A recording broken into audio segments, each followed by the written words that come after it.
Assalamualaikum warahmatullahi wabarakatuh. Alhamdulillahi wa kafa wassalatu wassalamu ala nabiyil mustafa wa ala alihi wa sahbihi an sidqi wal wafa ba'd.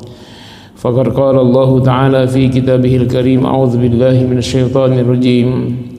Wa idza ra'aw tijaratan aw lahwan faddu ilaiha wa tarakuka qa'ima kul ma 'indallahi khairum minal lahwi wa minat tijarah wallahu khairur raziqin. Shadaqallahul azim. Allahumma arhamna bil Qur'an. Bapak dan Ibu sekalian, alhamdulillah kita bersyukur kepada Allah, hari ini kita sudah melaksanakan ibadah salat maghrib berjamaah dan kita lanjutkan aktivitas dengan thalabul ilmi, dan ini adalah pertemuan perdana di tahun baru 1448 Hijriah.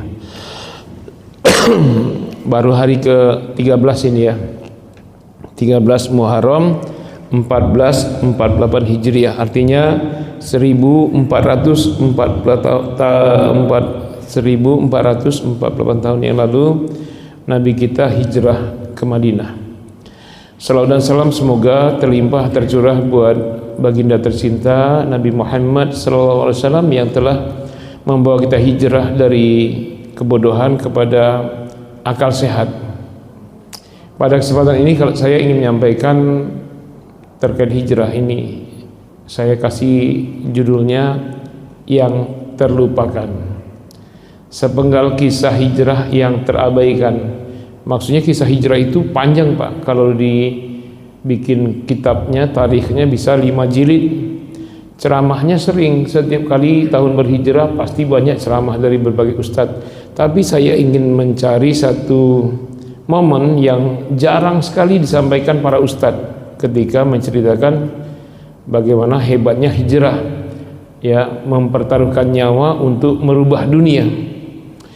Satu saja ya, sebab hijrah segala macam itu mungkin sudah banyak ustadz menyampaikannya. Terjadi hijrah, proses hijrah, tantangan ketika hijrah sampai ke Madinah.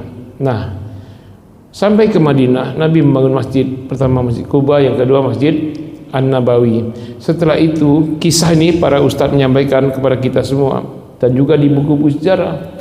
Ketika sampai ke Yastrib, Nabi mempersaudarakan Muhajirin dan Ansor, membangun Masjid Nabawi, dan setelah itu membangun masyarakat Madinah, menyatukan masyarakat Madinah di bawah kepemimpinan Nabi Muhammad SAW dengan menandatangani Madinah Charter, piagam Madinah, dari berpuluh-puluh suku dan keyakinan yang ada di Madinah.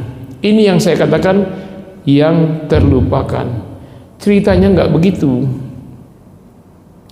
Ya, tidak begitu Pak. Nabi tiba-tiba hijrah ke Madinah lalu jadi kepala negara. Ada yang lompat dari kisah ini. Apa itu? Sekarang antum tinggal di Depok. Tiba-tiba ada orang datang, terusir dari kampungnya, datang dengan keadaan miskin, tak punya apa-apa, pindah ke perumahan Rifaria, lalu menjadi penguasa Depok. Mungkinkah? Tidak mungkin kan? Nah, apalagi menguasai sebuah negara yang heterogen, yang suku-sukunya saja lebih dari 22 suku dan keyakinan agama. Agamanya puluhan sampai 20-an. Ada penyembah api, penyembah Trinitas, penyembah Uzair. Yahudinya aja 3 di kota Madinah, 1 di perbatasan Bani Nadir, Qainuqa, Quraisyah, di perbatasan Bani Ahmad.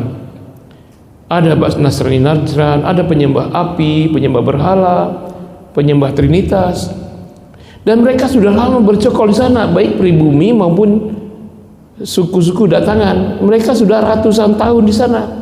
Tiba-tiba ada orang hijrah dari Mekah, miskin, kondisinya tak kuat, tak punya apa-apa, kehidupannya pun dibantu oleh Ansor, tiba-tiba jadi kepala negara. Masuk akal? Nah, tentu ada kisah yang terpotong di sini. yang terlupakan disampaikan para ulama yang biasa menyampaikan kisah hijrah.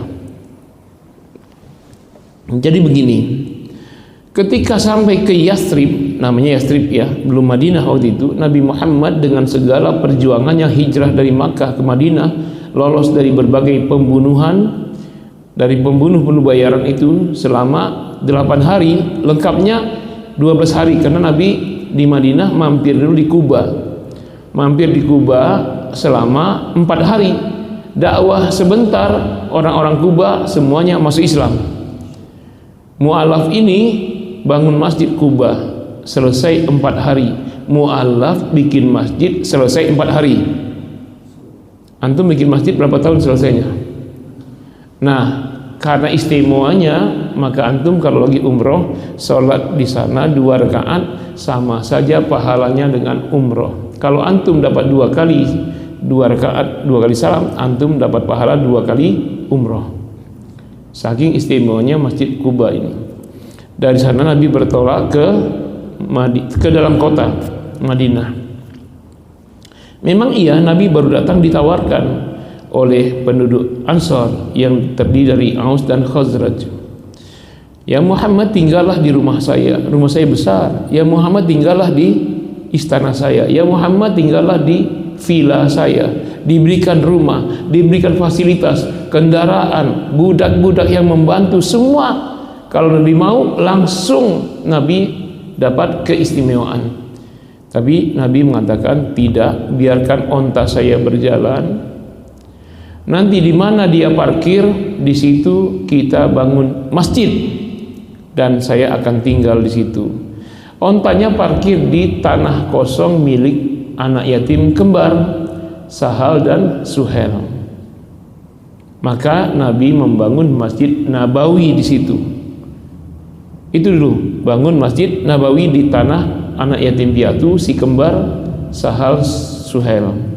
Antum hitung sendirilah amal jariahnya Sahal Suhel sampai sekarang ya, seorang sholat arba'in tiap dari seluruh dunia. Lepas dari itu, kenapa Nabi tidak tinggal di rumah mewah padahal capek hijrah berjuang luar biasa? Nabi bangun masjid. Tentu jawaban kita apa? Sebagai tempat pusat ibadah untuk memperkokoh akidah ketauhidan umatnya. Betul, tapi ada yang paling penting, bahwa Nabi memulai seluruhnya itu dari masjid itu. Nabi mengajak masyarakat Makkah dan Ansor bukan hanya hijrah pindah tempat, tapi berubah keadaan. Jadi yang pertama kali dilakukan, menjadikan masjid itu sebagai pusat dari perubahan. Perubahan apa yang pertama kali? Perubahan akal sehat. Jadi setelah dijadikan masjid sebagai tempat ibadah, mengokohkan akidah dengan ibadah berjamaah, di situ dimulai pendidikan untuk merubah kondisi umat, memulai dengan berubahnya dari kebodohan kepada penuh peradaban. Langsung dirubahlah istilah Yathrib dengan Al-Madinah Al-Munawwarah, kota yang penuh peradaban, sumber cahaya. Jadi Nabi memulai dengan revolusi mental. Saat itu juga sahabat semuanya dididik. Disitulah dibikin lembaga pendidikan bapak-bapak, ibu-ibu, anak-anak. Mencerdaskan dulu Pak, karena cirinya tauhid, akidah yang benar itu cerdas. Kalau tidak cerdas, maka inilah peluang untuk menjadi musyrik. Antum lihat yang syirik-syirik itu, apa cerdas? Semuanya penuh dengan kebodohan. Coba orang syirik itu, dia bikin patung, dia yang bikin dari tanah liat, dia yang ngukir, dia yang bikin seindah-indahnya dicat. Setelah dia bikin, dia sembah. Apa masuk akal? Karena bodoh kan, syirik itu bodoh. Pernah ketika masih musyrik, Sayyidina Umar bin Khattab itu bikin patung dari adonan kue. Setelah dia bikin, dia sembah, dia minta-minta, bahkan menangis. capek dia nyembah, dia mutilasi kepalanya, dia makan. Dia mutilasi itu patung. Tanda apa? Tanda bodoh. Jadi kesyirikan itu berawal dari kebodohan. Jadi pertama kali yang dirubah ketika hijrah itu dari kebodohan kepada akal sehat. Makanya orang menyembah matahari, menyembah bintang, menyembah bulan, menyembah benda ini karena akalnya tidak sampai kepada Sang Pencipta. Jadi akidah itu diawali dengan sesuatu yang masuk akal. Jadi berubah, hijrah itu berubah bukan hanya pindah tempat. Antum kalau pindah dari satu kontrakan ke kontrakan lain karena nggak sanggup bayar, kontrakan mahal ke kontrakan murah, itu bukan hijrah namanya. Itu diusir oleh ibu kosnya, belum bayar 3 bulan. Jadi hijrah itu sekarang bukannya pindah tempat, tapi berubah kondisi. Berubah yang pertama itu dari kebodohan. Jadi lulusannya masjid itu, ini kan lembaga pendidikan nih, lulusannya itu sekaliber Profesor Dr. Sayyidina Abu Bakar As-Siddiq, Profesor Dr. Umar bin Khattab, Profesor Dr. Utsman bin Affan, Profesor Dr. Ali bin Abi Thalib, Profesor Sa'ad bin Abi Waqqas, Talha bin Zubair, Abdurrahman bin Auf. Itu gemblengan di Masjid Nabawi. Jadi bikin masjid bukan semata tempat sholat. Itu berlangsung Pak, dari saat hijrah itu sampai tahun 1100 Masehi. Berarti hijriahnya sekitar tahun 400 atau 500 hijrah. Jadi pusat pendidikan utama itu di masjid. Terjadi pergeseran keluar masjid itu di Madrasah Nizamiyah di Irak dulu. Waktu itu guru besarnya Profesor Dr. Imam Al-Ghazali. Kenapa? Karena kaum muslimin dari seluruh dunia itu datang ke sana itu. Namanya Al-Hikmah, masjidnya Al-Hikmah, perguruan tingginya Al-Hikmah. Karena seluruh dunia datang, masjid di Baghdad itu sebagai pusat peradaban, pembelajaran. Jadi mereka tuh tidurnya di khan-khan. Khan-khan itu tempat pondokan ya. Jadi mereka tidur malam di situ. Khan-khan itu tempat tidurnya malam hari, subuh hari mereka sebelum subuh sudah sholat tahajud segala macam di masjid. Mereka datang dari seluruh penjuru dunia. Nanti malam hari pada Isya mereka baru masuk khan, tidur sana. Subuh begitu, terus begitu. Karena saking banyaknya pelajar-pelajar dari seluruh dunia, maka pembelajaran itu dipisah akhirnya di zaman itu. Di khan tempat tidur itu dibagi dua, separuhnya tempat belajar, separuhnya tempat tidur. Tapi masjid sebagai sumber ilmu, pusat ilmu tetap. Nanti di khan ini diajarkan fikih, di sini ilmu lughah. Di khan ini, khan itu yang tadinya asrama jadi madrasah. Sekalian asrama di sana. Tapi masjid sebagai pusat itu tetap menjadi tempat muzakarah, diskusi ilmiah, tetap terus Pak.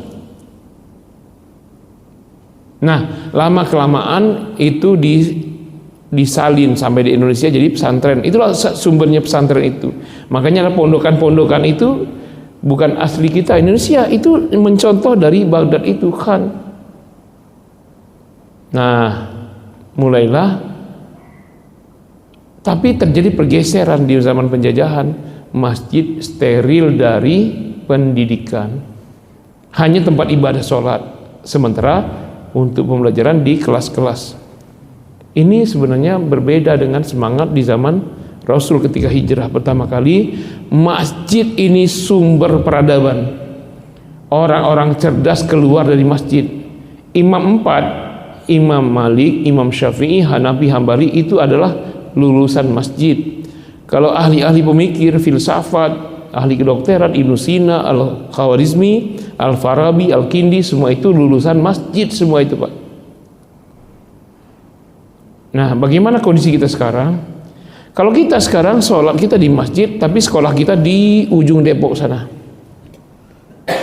Kita sholat di sini, rumah kita di sini, tapi kantor kita di Subroto. jauh sekali. Jadi yang pertama kali hijrah itu adalah merubah, berpindah dari kebodohan kepada akal sehat di masjid. Saat yang sama Nabi membangun seputar masjid itu pasar, tempat pertumbuhan ekonomi, pasar tradisional dan pasar modern. Dan ketika selesai membangun pasar itu, Nabi mengumumkan kepada kaum muslimin dengan pidato yang terkenal, dan pidato ini pun menjadi salah satu redaksi dalam Piagam Madinah ya. Tapi sebelum masuk sebagai salah satu redaksi di Piagam Madinah, Nabi telah menyampaikan pidato ini ketika selesai pembangunan pasar seputar Masjid Nabawi. Apa pidato Nabi? Hum ummatun wahidatun min dunin nas. Mereka ini kaum muslimin, baik yang hijrah dari Mekah maupun yang ada di Madinah, adalah ummatun wahidatun, umat yang satu, min dunin nas, berbeda dengan manusia seluruh dunia. Sejak saat itu masjid sebagai sumber penggemblengan akal sehat, seputar masjid pusat ekonomi. Waktu itu perekonomian dipegang oleh orang-orang Ahyudi, baik dari Nadir, Koinduka, Quraiza, dan juga kaum musyrikin yang lain. Pasar mereka sudah lebih maju daripada kaum muslimin. Tapi Nabi membangun pasar, mengumumkan tidak ada satupun muslim yang menanam saham di pasar-pasar non muslim. Tidak ada satupun boleh kaum muslimin belanja apapun di pasar-pasar non muslim. Hanya boleh di pasar kaum muslimin. Dengan modal akal sehat, ekonomi dibangun. Apa hasilnya? Hanya 6 sampai 10 bulan yang hijrah dalam keadaan miskin dari Mekah ini tumbuhlah menjadi konglomerat, oligarki. Utsman bin Affan, Abdurrahman bin Auf, Tolha, Zubair bin Awam, itu semua adalah lulusan masjid itu, dan ekonom hebat sampai menjadi oligarki. Dan kondisinya ekonomi umat Islam di atas seluruh bangsa yang ada di Madinah itu, mengalahkan Ahyudi, mengalahkan penyembah api, mengalahkan semua. Bukan soal ibadah, bukan soal akidah, tapi soal bisnis. Nah, hanya waktu 10 bulan dari kemiskinan, dari hijrah itu hanya 10 bulan, nguasain Pak ekonomi, nguasain pendidikan, dan jebolannya adalah alumnus yang visinya ke depan, orang-orang cerdas. Baru terjadi interaksi dengan seluruh suku-suku yang ada di Madinah. Nah, mereka membutuhkan persatuan. Setiap suku itu punya calon yang akan mereka jadikan pimpinan tunggal di Madinah itu. Tapi apa boleh buat? Orang cerdasnya, terpintarnya di Madinah itu adalah kaum muslimin, Nabi Muhammad. Ekonom terkayanya kaum muslimin, bukan yang lain. Padahal mereka ada 22 agama lebih, ada 22 suku lebih. Semuanya punya calon, tapi tak berdaya. Ya, umat Islam lah, Islam yang punya pemikiran cemerlang untuk menjaga negara Madinah yang baru berdiri ini dari serangan luar, dari tantangan luar. Ya, yang punya visi kecerdasan luar biasa, yaitu Nabi Muhammad dan pengikutnya ini terkenal sangat cerdas. Jadi barulah mereka menyepakati Nabi Muhammad sebagai pemimpin. Jadi ceritanya nggak serta-merta tiba-tiba hijrah dalam kondisi miskin, tak punya apa-apa, kelaparan, dari kejaran pemburuan, pembunuh bayaran. Iya, memang sosok Nabi Muhammad itu sangat karismatik, hebat, cerdas. Tapi kan miskin waktu hijrah itu, tidak mungkin jadi pemimpin tiba-tiba serta-merta. Kan penjelasan yang kita dengar begitu, Nabi hijrah ke Madinah, tahu-tahu jadi pemimpin. Enggak tahu-tahu Pak, enggak serta-merta. Bahkan sekarang sudah menjadi model, siapapun pemimpin negara manapun mesti didukung oleh ekonom, oligarki, termasuk di negara kita. Yang jadi bupati, gubernur, camat, presiden itu siapa yang dipegang oleh oligarki kan? Pencoblosan itu hanya formalitas. Nah ini yang kurang menjadi perhatian kita. Hijrah itu dibikin sangat sederhana peristiwanya. Pindah ke Madinah, mimpin Madinah. Mana bisa Pak? Orang datangan miskin-miskin jadi pemimpin di daerah yang dulu nggak tahu Pak, orang Madinah nggak punya handphone, bahwa Muhammad ini tokoh hebat kan belum terdengar oleh rakyat Madinah itu. Walaupun hebat begitu tapi WA belum ada, informasi belum ada, jadi yang tahu hanya sebutan Mekah saja baru. Tapi orang Mekah pun menolaknya dan mengusirnya sehingga harus hijrah. Jadi menjadi pemimpin di Madinah itu lewat proses. Itulah prosesnya penggemblengan para sahabat yang sudah Islam dari dua suku, Aus dan Khazraj yang disebut Ansor, dan sahabat yang hijrah dari Makkah yang disebut Muhajirin.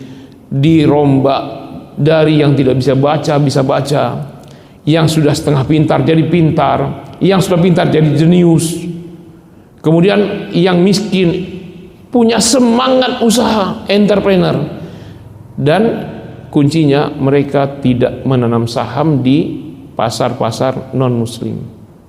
Belanja pun tidak, mereka belanja di toko-toko saudaranya kaum muslimin. Hanya 10 bulan terjadilah persekutuan dengan semua unsur-unsur yang ada di Madinah. Setiap unsur itu mencalonkan pemimpinnya untuk menjadi pemimpin Madinah. Tapi apa mau dikata, mereka kalah kualitas, mereka kalah ekonomi, mereka tak punya apa-apa untuk mempertahankan Madinah dari serangan, beli senjata nggak ada duit. Mereka yang ada kaum muslimin, beli kuda perang, beli tameng, itu kaum muslimin. Akhirnya Nabi Muhammad lah yang diangkat sebagai pemimpin Madinah. Nah begitu prosesnya. Baru tahun pertama Hijriah, lihat dampaknya. Tahun kedua Hijriah diserbu oleh pasukan kafir Quraisy. Ribuan pasukan menyerang Nabi yang baru mimpin Madinah, belum sampai 2 tahun. Karena tahun pertama itu baru pengokohan kaum muslimin. Hasilnya umat yang baru ini, negara yang baru ini 2 tahun ya diserbu oleh negara yang sudah lama, itu Makkah, dengan kuda perang dan pasukan terlatih, persenjataan lengkap. Kaum muslimin belum, tapi mampu mengalahkan ribuan pasukan yang menyerang. Apa kuncinya? Kita mau sederhananya, kita mau berpikir singkat, karena Allah menolong Nabi Muhammad saat perang Badar, kata kita ya. Tapi kita tidak lihat bagaimana ikhtiarnya, bagaimana Nabi jeniusnya mengatur strategi perang, siasat, didukung oleh akomodasi perang, kuda-kuda perang terlatih, kemudian dengan itu harus diperhitungkan. Karena ekonomi dipegang kaum muslimin, makanya bisa perang itu menang. Dan antum hitung coba, dari sejak hijrah itu, dari hijrah tahun kedua itu perang, sampai tahun ke-9 penaklukan Futuh Makkah itu kan 10 tahun lebih kurang. Tapi perangnya 8 tahun kan, tahun ke-1 dan kedua tidak ada perang kan. Mulai perang tahun kedua Hijriah sampai 9 Hijrah, awal 10 Hijrah itu kan 10 kurang 2, 8 tahun itu perangnya kaum muslimin 81 kali. Yang bukan menyerang, kita diserang umat Islam. Yang dipimpin Nabi 9 kali, selebihnya dipimpin oleh Hamzah, dipimpin oleh Khalid bin Walid, dipimpin oleh Zaid bin Sabit, Zaid bin Haritha, dipimpin oleh, yang Nabi pimpin langsung 9 kali. Pertanyaannya, 81 kali perang itu berapa kali kalahnya? Cuma 1 kali, yaitu perang Uhud. Selebihnya dimenangkan Nabi dan sahabat. Tanda tanya, kenapa? Itu jawab itu. Oh, pasukan Nabi kuat-kuat, hebat-hebat, dibantu malaikat. Itu kata kita yang tidak mau mikir. Bukan, karena pasukan kuat besar itu didukung oleh ekonomi yang kuat, didukung oleh otak cerdas yang luar biasa, mampu menaklukkan dengan perhitungan yang matang. Kalau mana angin sekencang ini supaya musuh kena sasaran, bagaimana kecepatannya, arahnya, nembak ke atasnya bagaimana nanti. Itu kayak kita fisika itu, Pak, perhitungannya itu karena otak cerdas. Hasil hijrah itu dari kebodohan kepada cerdas itu ada hitung-hitungannya. Kayak kita sekarang mau meledakkan rudal dari Iran sampai ke negeri Sirewel dengan kecepatan sekian, bisa meledakkan mereka yang menyerang Gaza. Itu perhitungannya matang luar biasa. Kenapa bisa menang terus? Itu Pak, karena akal sehat itu cerdas, didukung oleh ekonomi yang kuat.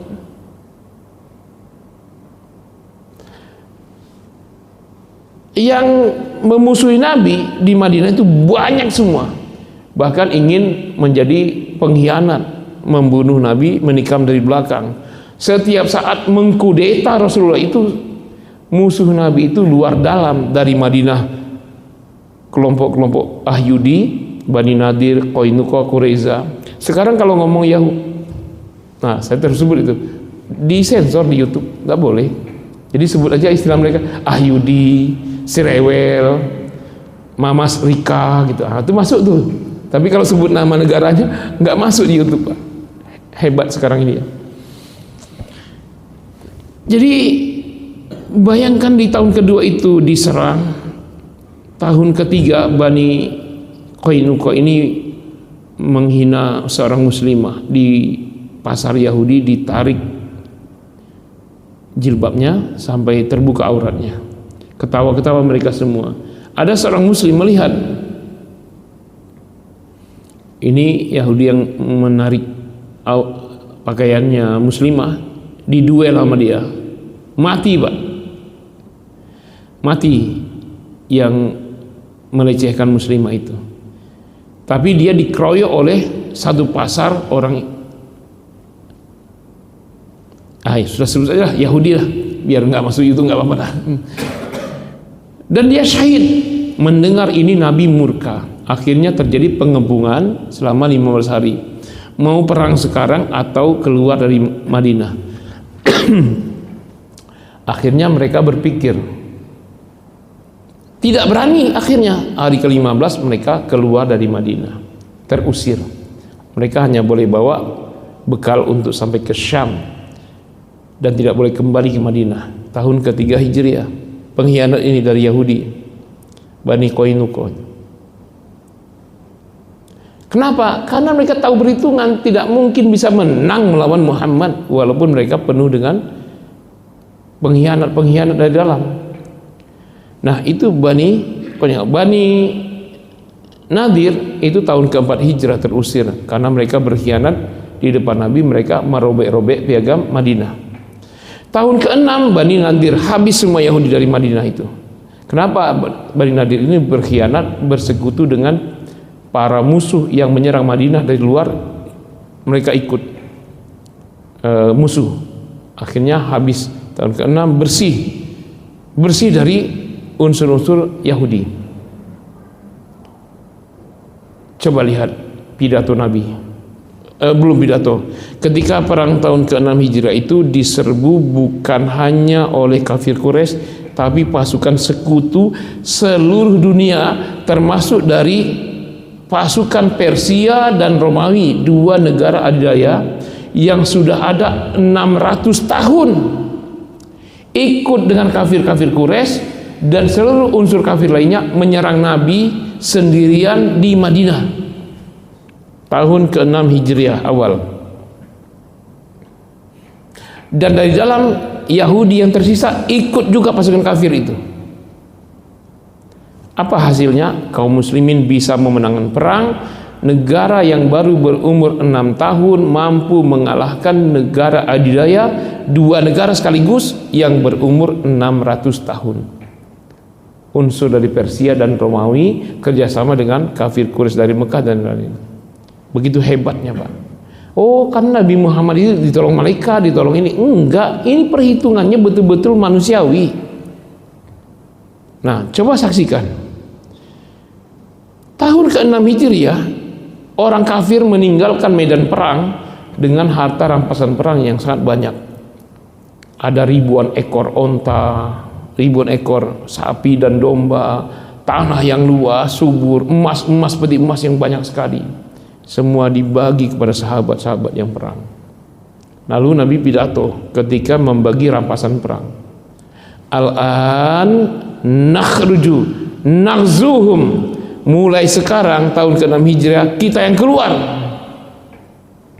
Naghzuhum, kita yang menyerbu mereka. Selama ini mereka serbu kita di Madinah terus, serbu. Walaupun menang terus, tapi mulai tahun ke-6 Hijriah kita yang keluar. Kan terkenal tuh perang Tabuk, perang Mu'tah, penaklukan Bani Mustalim, kemudian penaklukan banyak sekali itu sampai Futuh Mekah kan. Coba hanya dari tahun ke-6 sampai tahun ke-10 Hijriah 4 tahun sampailah Islam ke Nusantara Indonesia ini. Dari proses itu coba bayangkan, dari hijrah itu. Ini yang gak terbaca oleh para ustadz ketika menjelaskan tentang hijrah. Ini kuncinya ini. Kenapa sampai ke Indonesia, sampai ke seluruh dunia itu? Hanya dari tahun ke-6, coba Nabi ngutus pasukan penaklukan di Mu'tah, di Tabuk itu, coba.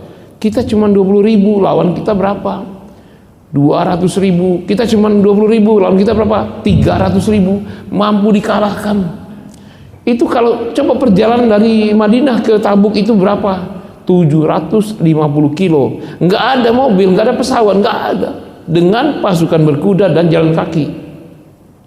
Tapi mampu menaklukkan negara adidaya. Coba.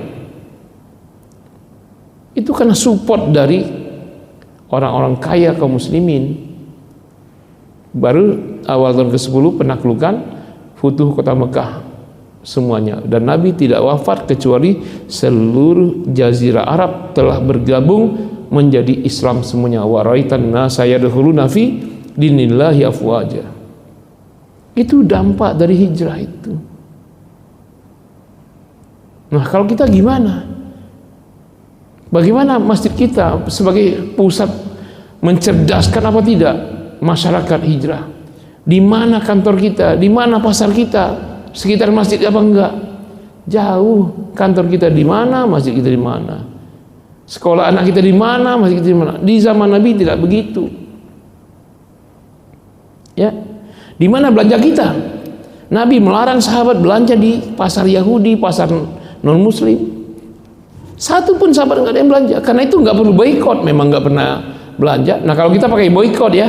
Kenapa boikot? Karena selama ini belanja produk mereka. Ketika mereka ngebom Gaza baru boikot. Coba kalau kita dari awal sudah belanja di pasar kaum muslimin, mereka gempur itu Gaza, ya kita nggak perlu boikot. Memang kita nggak belanja produk mereka. Mereka dari mana mau beli bom? Dari mana beli pesawatnya? Bisnis mereka mati, mandek. Maka Gaza akan selamat, Palestina selamat, Libanon selamat, Yordania selamat. Karena negara si rewel ini negara penjajah, tukang ngebom. Sekarang mereka bom semua apa? Terus nggak berhenti. Walaupun ada perjanjian damai, mereka ngebom terus. Dari mana bom itu? Dari beli. Dari mana uangnya?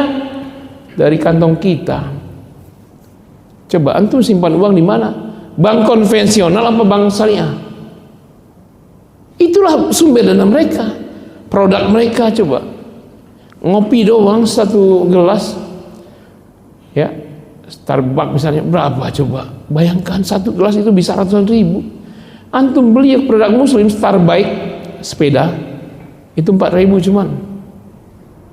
Sampai di Makkah itu di Hotel Zamzam itu produk mereka semua ayam ya. Coba ayam itu yang cuman kasih saus itu berapa? 60.000 satu kotak. Itu 60.000 bisa makan nasi padang 3 bungkus tuh. Atau warteg 4 bungkus. Tapi orang-orang muslim bangga. Lalu di mana disekolahkan anak-anak? Kalau kaum muslimin punya sekolah, di mana sekolah antum?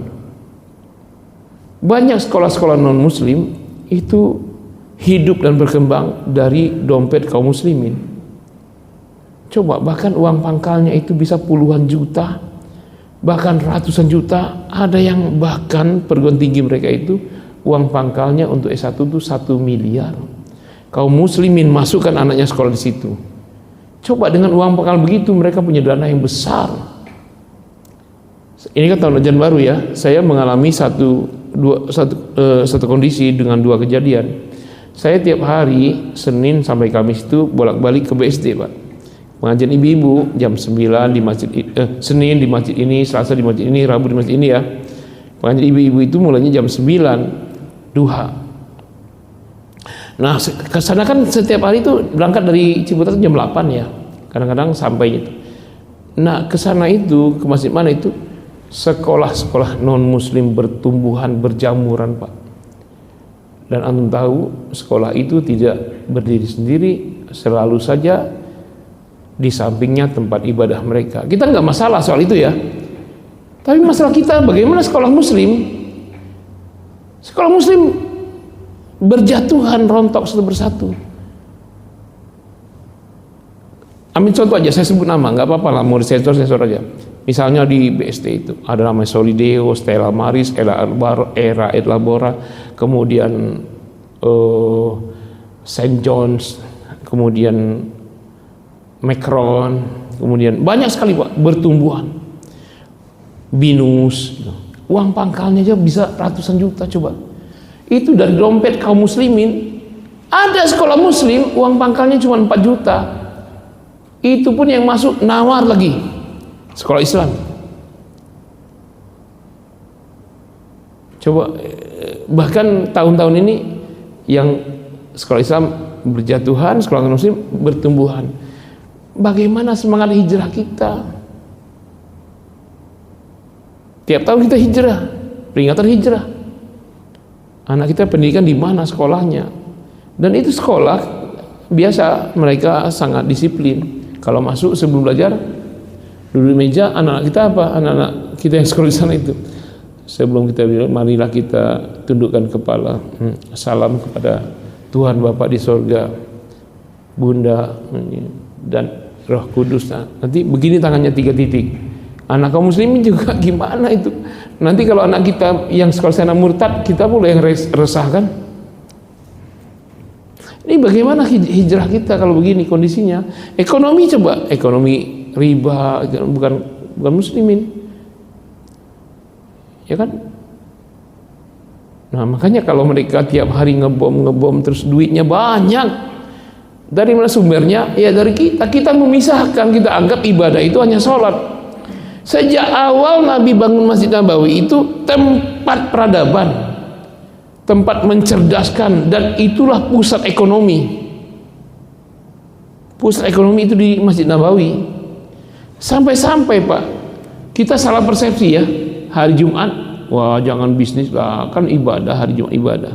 Padahal hari Jumat itulah di mana semua orang muslim berkumpul di satu titik, dan di situ orang butuh banyak kebutuhan. Makanya Nabi bangun pasar sekitar masjid. Kenapa Khalifah Utsman bin Affan azan 2 kali Jumat mulai itu? Mengakomodir para pedagang dan pembeli di pasar-pasar tiap Jumat yang kepenuhan pasarnya itu penuh sesak dengan pembeli dan penjual. Azan pertama di pasar, azan kedua baru di dalam masjid. Kenapa di pasar? Oh jauh sekali Ustaz. Enggak jauh, karena apa? Pasar itu di depan samping kanan kiri Masjid Nabawi. Jadi muazin cukup salangkah keluar pintu masjid langsung azan. Nanti para pedagang sadar mereka kembali ke masjid, barulah masuk masjid azan kedua. Azan pertama itu belum masuk waktu Jumat, baru azan kedua masuk waktu Jumat. Nah banyak analisa para ulama, ustaz-ustaz yang saya protes kritik ya. Kenapa azan 2 kali? Karena Utsman ini tua, khalifah sudah tua, jalannya pelan. Sementara dalam Islam khalifah itu imam dan khatib Jumat sekalian. Menunggu kedatangan Utsman bin Affan, maka ditunggu dengan azan 2 kali. Ini salah, ini bukan begitu. Azan kedua itu pas masuk Jumat. Azan pertama sebelum memanggil mereka yang masih bisnis, saking maraknya bisnis di masjid-masjid kaum muslimin. Nah, kita salah pemahaman di hari Jumat, jangan jualan, jangan cari duit, kita ke masjid aja ibadah. Padahal disitulah ribuan orang berkumpul di satu titik.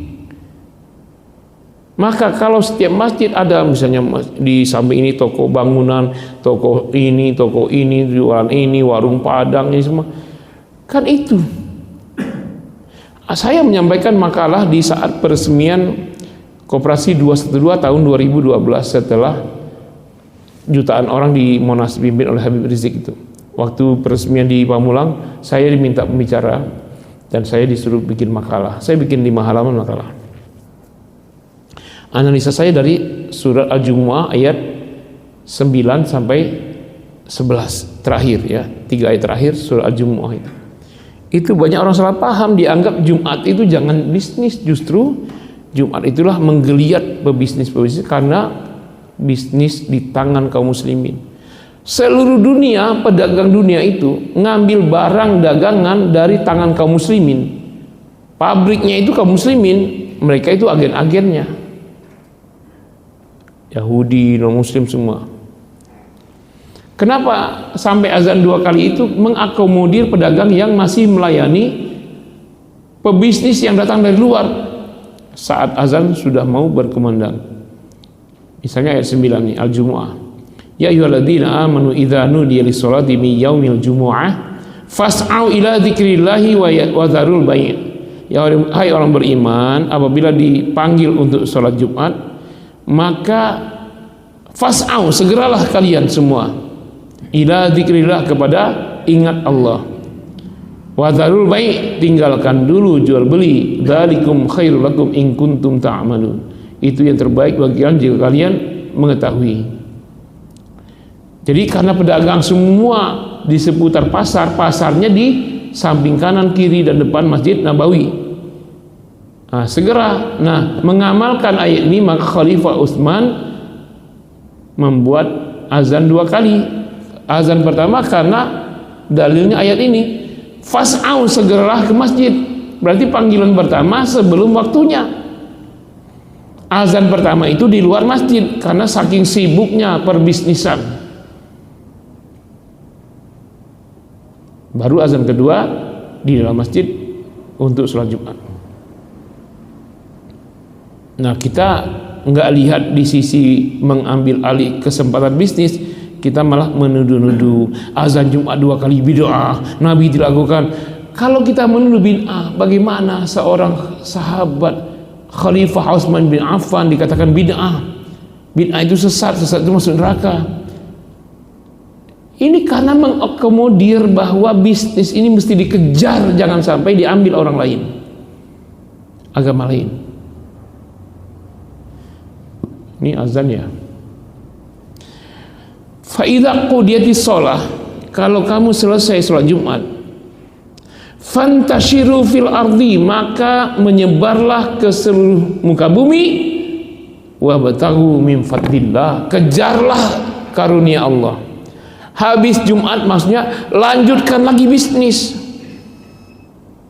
Itu makna ayatnya, bukan tidur. Kenapa lafaznya itu fantashiru fil ardi, maka menyebarlah kalian ke seluruh dunia. Ardi, bukan fantashiru fil Madinah, bukan itu ayatnya, tapi fil ardi menyebutkan bumi atau dunia karena saking besarnya radius kepemilikan sahabat terhadap bisnis ini sampai Afrika, Mesir, Syam. Jadi di waktu Jumat itu para pedagang dari negeri lain, Afrika, Syam, semua datang di Madinah dengan truk-truk bisnisnya, atau kalau dulu kan gerobak-gerobak bisnis dalam keadaan kosong, itu kosong. Nanti mereka pulang habis Jumat penuh dengan barang dagangan yang mereka beli dengan dari sahabat Nabi. Ini bukan tafsiran saya, Pak, ini hasil penelitian saya ini. Waktu 212 tahun 2012 saya nulis ini 5 halaman dari berbagai kitab tafsir. Tapi ini salah dimaknai oleh para ustadz. Dianggap Jumatan jangan jualan, jangan jualan. Maka banyak toko kaum muslimin tutup waktu Jumat. Padahal itulah waktu di mana ramainya pembeli itu. Dan orang muslim tidak belanja di warung kafir. Itu kuncinya. Tapi sekarang enggak ya. Antum servis mobil di mana? Bengkel muslim atau bengkel non? Nah, itu tidak sesuai dengan semangat hijrah. Wabtaghu min fadlillah, menyebarlah ke seluruh seantero bumi, kejarlah karunia Allah. Perintah ini. Tapi wadhkurullaha katsira, ingatlah Allah lebih banyak, la'allakum tuflihun, mudah-mudahan kalian beruntung. Maksudnya dalam bisnis ingat Allah, jangan ada gharar, riba, menipu. Nah, jangan pakai syariat Islam. Nah, ini yang terakhir, wa idza ra'au tijar. Ini ada asbabun nuzulnya. Jadi lagi sholat Jumat Nabi khutbah. Lagi khutbah banyak debu-debu berterbangan. Sahabat mendengar Nabi khutbah bersin-bersin. Lihat ke belakang, ternyata banyak kafilah dagang yang berdatangan dengan truk-truk kosong. Lalu sahabat tidak peduli dengan Nabi lagi khutbah. Mereka keluar menyambut pedagang-pedagang dari luar untuk melayani mereka. Karena banyak berombongan. Mereka kejar itu. Maka turun ayat ini, apabila mereka para sahabat ini, para pedagang sahabat ini orang Padang, Pak, orang Padang pandai dagang. Wa idza ra'au tijaratan, apabila kalian lihat peluang bisnis, au lahwanin, atau permainan bisnis, infaddu ilaiha, kalian semua menyambut kedatangan kafilah dagang di hari Jumat itu. Wa tarakuka qaima, dan para sahabat itu meninggal engkau sendirian ya Muhammad berdiri khutbah. Lagi di masjid, Pak, ramai begini, datang pedagang mau beli barang, sahabat semua keluar menyambutnya, melayani mereka, bisnis mulai dari tawar menawar, angkut barang di barang mereka sampai mereka bayar dan kembali, baru mereka masuk masjid lagi. Dan mereka tidak batal. Nabi terdiam berdiri. Masuk mereka lagi, baru Nabi lanjut khutbah. Berapa lama itu? Melayani orang datang, tawar menawar, kemudian masukkan barang ke truk-truk mereka, pembayaran, sudah pembayaran, masuk ke masjid lagi. Berapa lama? Nabi terdiam berdiri, sahabat keluar semuanya, dan tidak dicela oleh Nabi, sahabat semua. Cuma mereka bisnis, ketika keluar menyambut para pedagang itu, tas-tas mereka kosong. Ketika mereka selesai bisnis, masuk masjid lagi, tas-tas mereka penuh dengan dinar dan dirham hasil bisnis. Jadi hasil bisnis ya balik ke masjid lagi. Ini kondisinya. Ini waktu zaman Nabi ini, baru turun ayat ini, kul, katakan ya Muhammad, hai, katakan ya Muhammad, ma indallahi khairu minal lahwi wa minat tijarah. Apa yang ada di sisi Allah lebih baik daripada keuntungan bisnis dan permainan bisnis. Wallahu khairur raziqin, Allah sebaik-baik pemberi rezeki. Nah, ayat ini sering salah dimaknai para ustaz. Kalau sudah Jumatan tinggalkan bisnis. Jumatan itu hanya di waktu zuhur, Pak. Sedangkan Jumat itu telah dimulai sejak maghrib hari Kamis kita ini. Kamis azan maghrib itu sudah Jumat itu. Sampai besoknya maghrib lagi baru berakhir hari Jumat. Jadi sholat Jumat itu bukan sholat di hari Jumat. Sholat Jumat itu sholat zuhur di hari Jumat.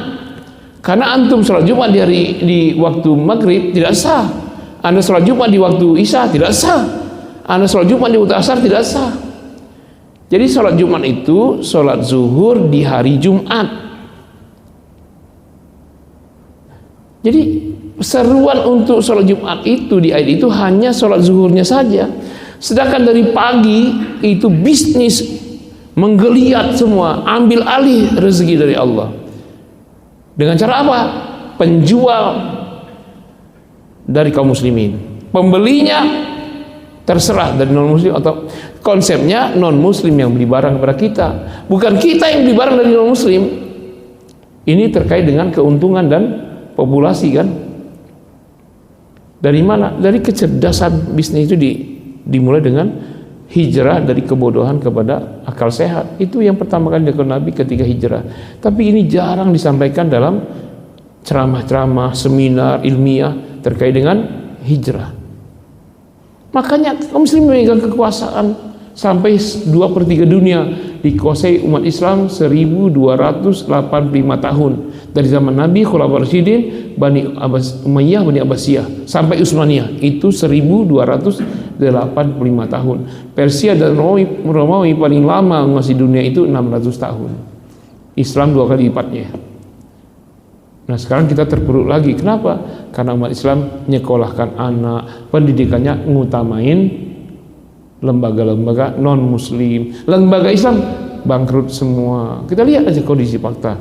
Belanjanya gimana? Belanjanya di warung-warung kafir. Kalau terjadi pengeboman terhadap Gaza, baru boikot. Sebenarnya nggak ada istilah boikot itu. Kita nggak perlu boikot lagi karena sudah selamanya tidak belanja dengan produk-produk Yahudi. Karena ada yang belanja itulah maka ada seruan boikot itu. Mereka punya bahan untuk meledakkan bom-bom di Gaza. Dari mana? Dari uang kita yang kita belanjakan dengan produk mereka itu, yang kita simpan di bank-bank mereka. Nah itulah hijrah dari bank konvensional ke bank syariah, hijrah dari kebodohan kepada akal sehat, hijrah dari pendidikan sekuler kepada pendidikan Islam. Itu hijrah itu. Lembaga non-muslim, lembaga Islam. Jadi tiap tahun kita peringatan hijrah, tapi kita hanya peringatan saja, tidak kita amalkan hijrah yang sesungguhnya. Itu barangkali sekejap atau secuil kisah yang jarang kita dengar terkait dengan hijrah tersebut. Kalau hijrah ini betul-betul kita maknai, kita amalkan di zaman kita sebagaimana hijrahnya Nabi ketika di Madinah, maka umat Islam tidak akan terseok-seok seperti ini. Kita tidak akan dapat informasi, tidak akan ada informasi umat Islam di genosida di Gaza di mana. Karena dunia ini ekonominya, kekuasaannya dipegang kaum muslimin, yang kita akan dengar adalah kemakmuran, kesejahteraan di berbagai belahan dunia. Tapi karena bukan kita yang pegang, ya udah, ini yang terjadi sekarang. Ya, maka ini kita pelajari. Kita harus hijrah dari kondisi terpuruk seperti ini menjadi gemilang sebagaimana Nabi dari kondisi sangat miskin di saat hijrah ketika 10 tahun saja sudah menguasai. Di zaman Nabi itu sudah 1/4 dunia. Di zaman Khulafa Bani Abbas, Bani Umayyah, Utsmaniyah 2/3 dunia. Mohon maaf, terima kasih. Wassalamualaikum warahmatullahi wabarakatuh.